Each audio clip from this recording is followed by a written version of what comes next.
Bom dia, boa tarde, boa noite, buongiorno, buonasera, dzień dobry, dobry wieczór i jak jela.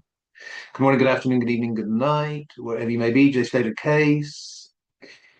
Brief video, this time featuring Marieke'e Krantz, head dog lady of the Dutch dog group Sydney, I forgot the name, Sydney Zoekunden. Um, I think I might go full-blown conspiratorial in this video, and then I'll temper it somewhat. So here's where I'm going with what Marieke'e Krantz said.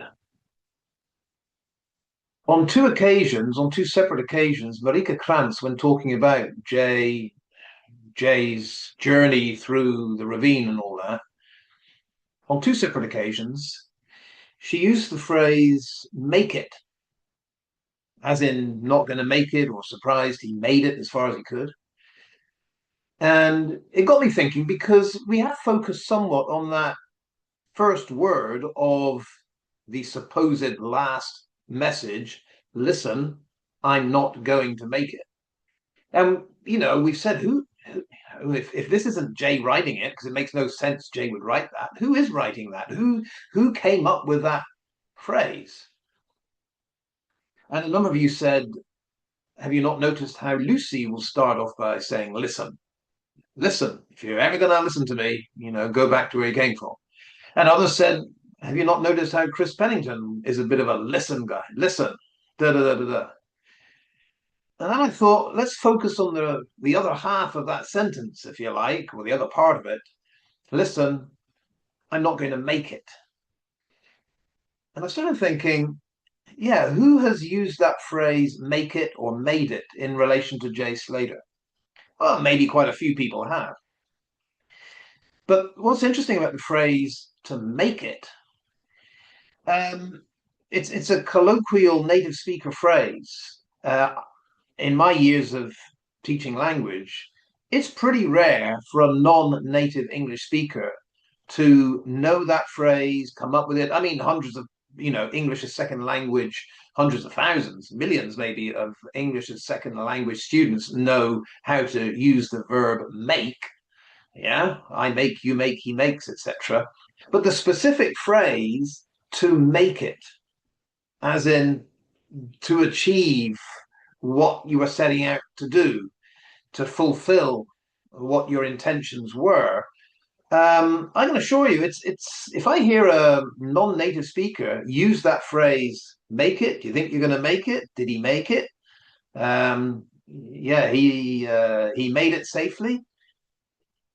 I would be impressed. I'm like, oh my, you know some idiomatic phrases there, and you use it perfectly. And that's why when I went back and thought about who uses this make it phrase as a non-native speaker and uses it perfectly and more than once, I thought, yeah, it is. It's Marieke'e Krantz. It's Marieke'e Krantz. Now, I'm not saying Marieke'e Krantz obviously wrote that last J message, but if I go full conspiratorial here, I would say whoever wrote that message might have had Marieke'e's phrases, her repetitive use of this make it phrase in their heads.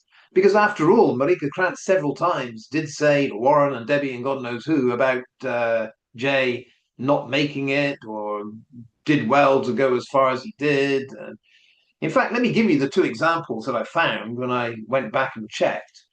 In this very, here is Marieke'e Krantz, of course, and I don't know, is it, I mean, not dissimilar kind of build, not dissimilar facial look to a certain Chris Pennington, perhaps. I don't know. They've got that, don't want to say it, but I'm going to say it, that kind of a pumpkinish look with a very heavy set upper body. Again, not ideal, I must say, not ideal for shimmying up and down ravine cliff faces and what have you. So I'll just come out and say it. I don't think Marieke'e walked and got to anywhere near where Jay Slater's body was found. I mean, I have been down that ravine. I've got a good feel for who can and can't go up and down there. She's one of them. I would put money on the table, just could not get down a lot further than the end of that track. I'm just going to say it. So I do suspect a whole lot of what Marika Krantz has said about Jay going through that ravine is made up. So there we go. I've put that on the table there. Let's try to get to her words. Um, when she was talking about Warren, when Marika Krantz was talking about Warren, if you remember, and Warren said, "Oh, I feel like I got so close to where Jay was." And I'm only guessing Warren means not that far beyond the end of that path. Well, wherever it was, Marika said, and this is at minute 3 minutes 40 seconds in the Sydney Search and Rescue Dogs Candor Docs on YouTube short video. If I can find the link, I'll put it in the description of the video here. But her exact words, Marika Krantz, to Warren, or about Warren, he never would have made it to find Jay. There we go. We've got a Dutch speaker that knows perfectly how to use that to make it phrase. He never would have made it to find Jay, she says about Warren. Let's leave aside for a second this Dutch speaker's fluent use of the idiomatic to make it phrase. I'm now curious, what makes her say that? Marika Krantz about Warren, he never would have made it to find Jay. Well, if she's claiming that she made it to find Jay, that's what she is claiming, isn't it? That she and the dogs and the rest of the team, they went all the way there. The last 20 meters or so, they had to fly a drone to find the exact spot. So she made it all the way there. So if Marika Krantz can make it all the way there, what would prevent Warren from making it all the way there? What is the impediment? What is the disability that Warren has that she doesn't have? I don't get that. He never would have made it to find Jay. That can't be true, Marika. Can't we turn this around and say, if you made it there to find Jay, then Warren could have made it to find Jay. In fact, when you came back from finding Jay, I'm a bit mystified why you didn't say, Warren, tomorrow you come with us. Because if I can get there, Warren, so can you. This is all very, very odd. But anyway, that's example one of Marika Krantz using the idiomatic English phrase, he never would have made it to find Jay. I mean, if you're curious what I think most foreign or most English as second language speakers would say, they might know phrases like, he would never have arrived at his destination. He would never got to where he was going. He would never have fulfilled his mission. He would not have done what he set out to do.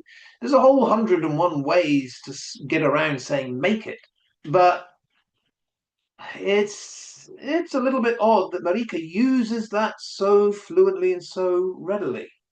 Where's my second example? I mean, if I dig, I could probably find 3 or 4 examples, I'm guessing, but there's another one.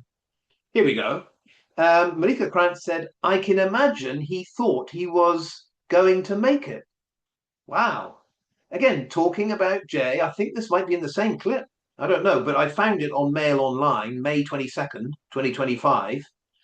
The reporter is Andrew Chamberlain of Mail Online, and he quotes Marika as saying about Jay, as Jay is blundering through the wilderness, I can imagine he thought he was going to make it again. And that bit, going to make it.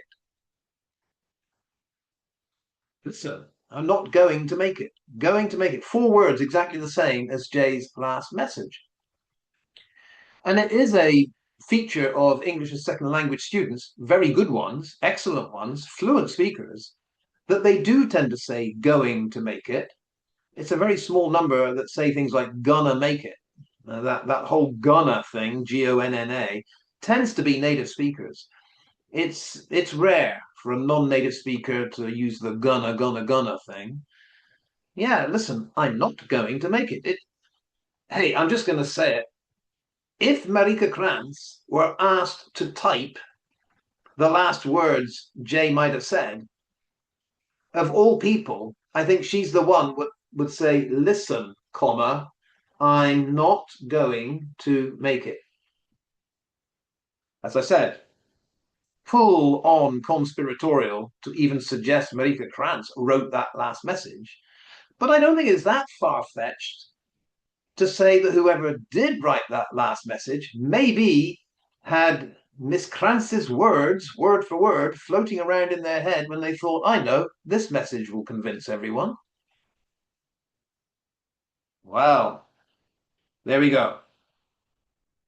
Um, I think I will leave it there.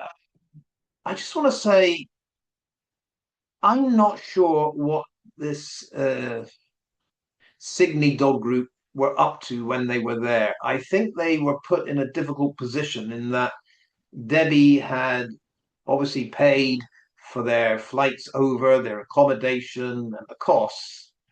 Debbie paid all that. And then within hours of landing, the Dutch are basically on holiday because the Guardia Civil have said, found him. Yeah, just as the Dutch are edging their way down that track, and then they have to stop because the dogs are hot, give them some water. They're about to go on and found him, found him. So at that point, the Dutch are on holiday, nothing to do. Kind of embarrassing in a way. You've got this Dutch team and their dogs. Imagine the dogs enjoying their sangria by the pool. Oh, didn't expect this. We thought we'd be working. No, you've got a holiday. So what Marieke explains is they decided to film or they decided to log, I can't remember her exact words, I think it was log, um, Jay's last journey. Good idea. But I think when Marika found what was beyond the end of that track, she realized she couldn't actually go down there and film a whole lot. So I think this is where the drones came in. And I think the embarrassment that went with saying, well, we'll log Jay's journey, we'll make ourselves useful here, we'll make our own little film for you. The embarrassment of then having to go to Debbie and say, oh, actually, we can't walk anywhere near where Jay's supposed to have been. It's bloody impossible. I think Marika then pretended to the world she went there, but it's just the drone footage that we see flying over the actual ravine part. The gentle slope down is covered in impossible vegetation. We don't see Marika and the dogs hacking around there. There's a clip or two of the dogs skirting around a boulder. I'm not even sure that's on the right hand side, to be honest. It looks more the left hand side. But that's not important. The point is, I would only be convinced that Marika Krantz and her team went to where Jay actually was if we'd ever seen, first of all, footage of them going down there, not down the track, but actually going down the really tough part. Or if we'd seen a annotated map with arrows pointing to exactly on the map where Jay's body was found, we'd never seen that. I've never seen it. If any of you have seen a map that points specifically to the point where Jay's body was found, tell me, because I've never seen it. So the footage isn't there. The precise specific map isn't there. A view of that last approach as they're going to either the point from which Jay fell or the point where Jay's body ended up as they approach that last stage. That would be good to see. But in absence of that, I would say they didn't go there. It's all drone footage and pretense. And pretense. Yeah, Warren wouldn't have made it there. Well, if Warren couldn't have made it there, Marika, I don't think you would have made it there. That's my bottom line. Um, yeah, something is very, very off with the way the Dutch team have portrayed what they did exactly went over there. And there's probably nothing to it, this phrase going to make it, but I just want to throw it out there that, we did examine who's the type of person that says, listen, comma. Well, who's the type of person that says, not going to make it? The person looking over my shoulder is my answer. All right, let's leave that one there. Inquest Gate, I've reached a bit of an impasse here because there are messages and screenshots and stuff that I want to put out there, but I can't because if I do, some of the people involved might not want that. So I'm treading very carefully here, but there will be an update soon. There's an intimidation part of what happened just before the inquest that has to be handled very carefully. But I will get to that. Patience with that one. In the meantime, plenty of other stuff to go through day by day. Hasta luego, adios, and see you next time.